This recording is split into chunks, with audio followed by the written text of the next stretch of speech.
ఏ పదవి లేదు వాళ్ళకు. పచ్చకండువాలు వేసుకొని గ్రామ సభలో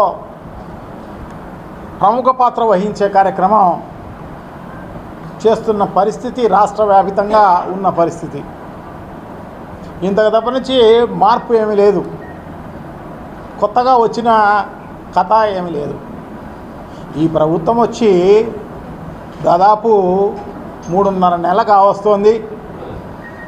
ఈ 3.5 నెలల్లో ఈ ప్రభుత్వం చేసింది ఏంటంటే 13,000 కోట్ల రూపాయల అప్పులు చేసింది.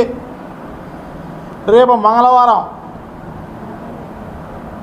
ఇంకొక 2,500 కోట్ల రూపాయలు అప్పులు చేసే కార్యక్రమం జరుగుతోంది. అంటే ప్రతి మంగళవారం